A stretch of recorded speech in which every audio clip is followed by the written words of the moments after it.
Welcome, everyone. Let's jump right into the discussion on resource sovereignty and multipolarity, a topic that's really shaking up the established order, especially in Washington. Absolutely, it's a fascinating dynamic intersection.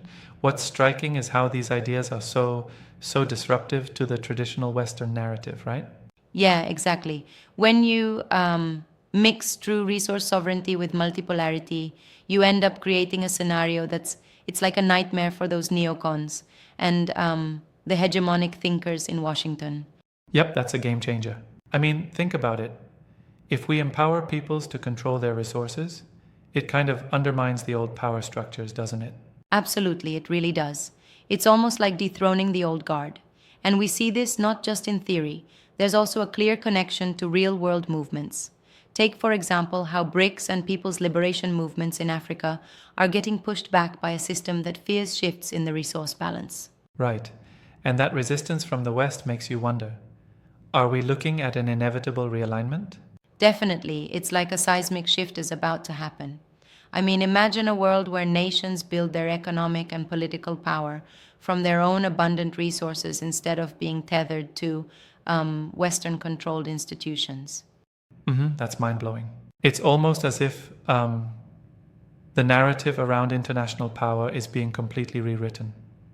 But I have to ask, isn't there a danger that while pushing for sovereignty, some might risk economic isolation?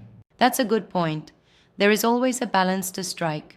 However, proponents argue that true resource sovereignty doesn't have to mean isolation. Rather, it's about reshaping global trade and diplomacy in a more equitable way. Yeah, I see that. And speaking of reshaping, it's interesting when you bring in voices like Minister Everest Bartolo. His perspective as a former foreign minister from Malta lends a lot of weight, especially when he talks about this shift in European foreign policy. Right, and his insights go even further when he touches on figures like Enrico Mattei. You know, Mattei had this visionary approach to international business that was deeply humanistic. He kind of anticipated a future of cooperative, resource based power rather than brutish dominance. Exactly. It's like he's calling for a new kind of global order based on partnership rather than the old exploitative models. Yeah, and it's not just about economics. There's a rich political subtext here, too. With multipolarity on the rise, the idea of a single monolithic global hegemony is slowly crumbling. That's a significant shift. But don't you think there's a risk that these movements might collapse into infighting or fragmentation, given the diverse interests of, say, BRICS nations and various liberation movements in Africa? That's a fair concern. I mean, there's always a danger when multiple players with different agendas try to collaborate. However, the underlying drive for local empowerment tends to foster a resilience that can overcome internal divisions. Yeah, that makes sense. So, we're basically looking at a transformative moment. A multipolar world where resource sovereignty could lead to not just more decentralized power, but also potentially more innovative approaches to global governance. Exactly. It's like we're witnessing a shift from a zero sum game to something more symbiotic. The traditional West seems to hate this transition because it challenges their long held monopoly on power Right, and it's that resources. fear of losing control. And what about the historical context? Like, do you think the ideas of past visionaries, such as Mattei, are being revisited in a modern light? Absolutely. It's like history repeating itself, but with a twist. Matei's ideas were ahead of his time, advocating for a more humane, cooperative approach. Today, in the face of global crises and economic disparities, his vision gains renewed relevance. Truly inspiring. It's fascinating to see how these historical ideas are being resurrected to confront modern challenges. But I must say, while the potential for positive change is enormous, isn't there a risk that the very pressures of global competition could lead to further polarization? That's a valid critical point. There is definitely a risk of polarization. Yet, if resource sovereignty is pursued with a commitment to fairness and collaboration, it might actually reduce tensions by giving more stakeholders a real say in their destiny. Yeah, I see the reasoning there.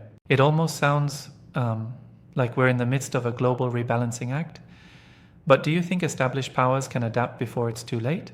or will they continue pushing back? Their pushback is strong, no doubt. Washington, with its hegemonic tendencies, is not exactly thrilled about sharing power. And it's interesting. This resistance isn't just political, it's also ideological. That's insightful. Exactly. This isn't just about redistribution of resources, it's about redefining global narratives. The Western narrative of superiority is deeply entrenched and it won't be abandoned without a fight. Right, and Minister Bartolo's commentary highlights that very tension. The West's dislike of true resource sovereignty is, in many ways, a reaction to the fear of losing the narrative of control. Yep, that's a strong point. It's also interesting how the discussion ties into European foreign policy. I mean, do you think European nations are slowly morphing their strategies in response to these global shifts? Yeah, Europe is in a unique position. They're trying to balance traditional alliances with an increased awareness of emerging multipolar identities. There's a nuanced shift in policy that aims to, safeguard their interests without being overly dominated by the US narrative. It's a delicate dance indeed. And this idea of resource sovereignty isn't only about energy or minerals, right? It's also a broader statement about like self-determination and economic independence. Exactly, it's multidimensional. Resource sovereignty covers everything from natural resources to technological and informational assets. Essentially, it means having control over the tools that define a nation's future. That's revolutionary. So, if I understand correctly, the model that Minister Bartolo presents is almost a counter-narrative to global capitalism as we've known it, pushing instead for decentralized power bases. Right on. It's like a paradigm shift from centralized hegemonic power to distributed sovereignty across various regions. And, it challenges not just the West, but the very fabric of the existing international Indeed, that's order. a bold new world.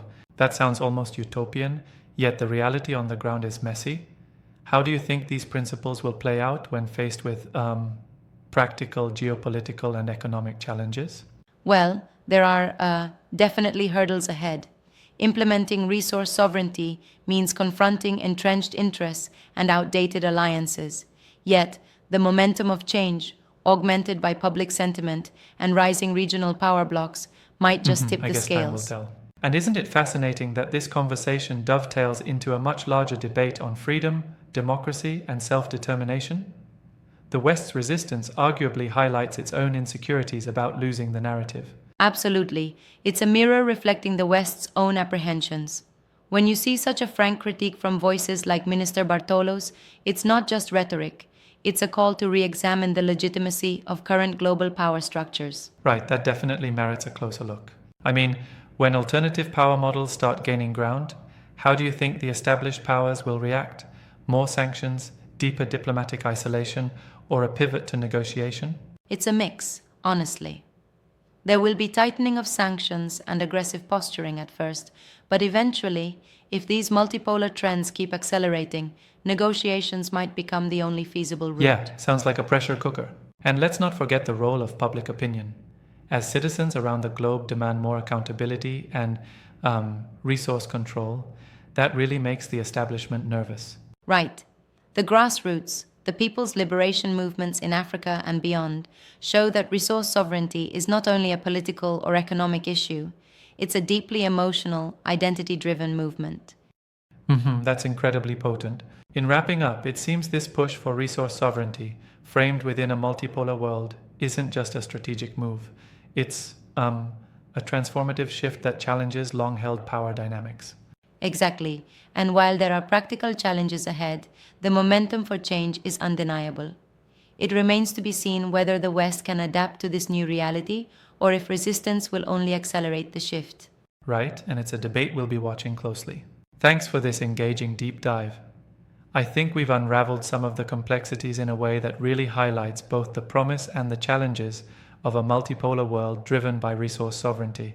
For sure, and we'll keep an eye on these developments as they unfold. It's definitely a conversation that's far from over.